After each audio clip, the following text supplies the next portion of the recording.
Hello my dear student, मैं अंबुज विश्वकर्मा आप सभी का स्टडी गोल्स में स्वागत करता हूं। तो मैं आप सबके लिए लेके आया हूं एसएससी जीडी कांस्टेबल मैथ के सिलेबस के बारे में। आज हम लोग जानेंगे कि एसएससी जीडी मैथ का सिलेबस में क्या क्या पूछता है, टॉपिक वाइज देखेंगे और चैप्टर वाइज देखेंगे क्या क्या चैप्टर पढ़ना रहता है। तो इस प्रकार हम लोग देखेंगे। बहुत सारे बच्चे एसएससी जीडी कांस्टेबल की प्रिपरेशन कर रहे होंगे, तो उसमें मैथ क्या क्या पूछता है उसके बारे में हम लोग पढ़ेंगे। देखते हैं क्या क्या पूछता है। देखिए, पहला पॉइंट है हमारा नंबर सिस्टम। नंबर सिस्टम के बारे में पूछता है। इसमें हम लोग पढ़ेंगे संख्या के बारे में कि संख्या क्या होती है और संख्या में यूनिट डिजिट क्या होता है। जैसे पढ़े होंगे इकाई, दहाई, सैकड़ा, हज़ार, 10,000। तो क्वेश्चन देता है तो पूछ देता है कि बताइए इसमें इकाई का अंक कितना होगा, दहाई का अंक कितना होगा। तो इस तरीके से हम लोग नंबर सिस्टम के बारे में अगले वीडियो में हम लोग चर्चा करेंगे। तो पहला पढ़ेंगे हम लोग नंबर सिस्टम। उसके बाद आता है एलसीएम और एचसीएफ। आप लोग लिस्ट कॉमन फैक्टर और हाईएस्ट कॉमन फैक्टर, लसम जिसको बोलते हैं हम लोग, पढ़े होंगे आप लोग कि लघुत्तम समापवर्तक और महत्तम समापवर्तक। ठीक है, तो एलसीएम और एचसीएफ पढ़ेंगे। परसेंटेज पढ़ेंगे, प्रतिशत के बारे में पढ़ेंगे।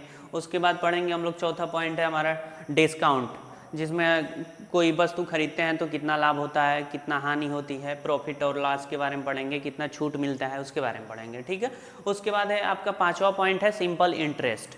सिंपल इंटरेस्ट है मतलब होता है साधारण ब्याज। साधारण ब्याज के बारे में पढ़ेंगे, कितना पैसा दिए उस पर हम लोग को कितना ब्याज मिला, साधारण ब्याज। और उसके बाद आता है छठवां पॉइंट है हमारा कंपाउंड इंटरेस्ट। कंपाउंड इंटरेस्ट जो है चक्रवृद्धि ब्याज है कि पैसा लगाया उस पर इतना परसेंट ब्याज मिला, उसका फिर परसेंटेज मान ली 2-4% और ब्याज मिलता है। तो ये हमारा कंपाउंड इंटरेस्ट, ब्याज का ब्याज मिलता है इसमें। तो ये होता है कंपाउंड इंटरेस्ट। उसके बाद है रेशियो एंड प्रोपोर्शन।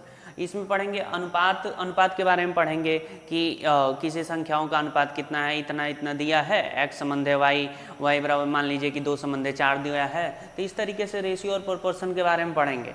उसके बाद है मिक्सचर और एलिगेशन, मिश्रण के बारे में पढ़ेंगे। उसके बाद है एवरेज, औसत। आप लोग जानते होंगे किसी संख्याओं का औसत कैसे निकालते हैं, तो औसत के बारे में पढ़ेंगे। फिर आता है आपका टाइम एंड वर्क, जो सबसे इम्पोर्टेंट चैप्टर है, और ये एवरेज ऊपर वाला भी इम्पोर्टेंट चैप्टर है। ये दोनों से बहुत सारे सवाल बनते हैं।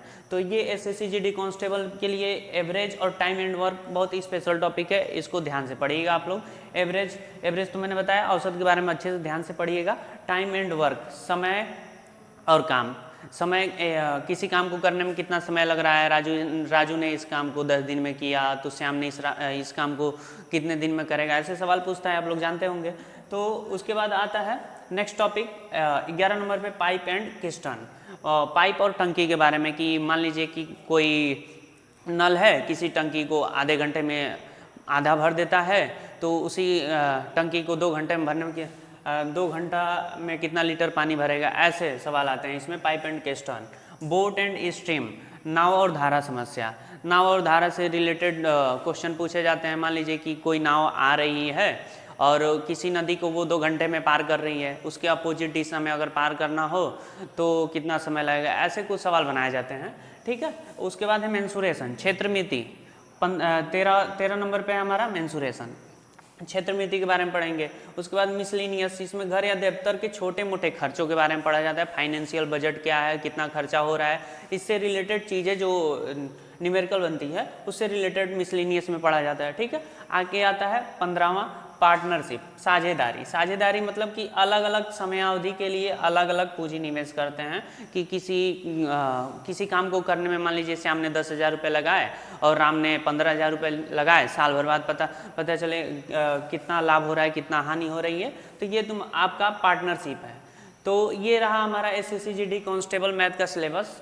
और ऐसे ही अब हम लोग स्टडी करेंगे बारी बारी से सभी चैप्टर के बारे में। तो बने रहें ऐसे हमारे वीडियो के लिए, अगले वीडियो का इंतज़ार करते रहें। धन्यवाद तब तक के लिए।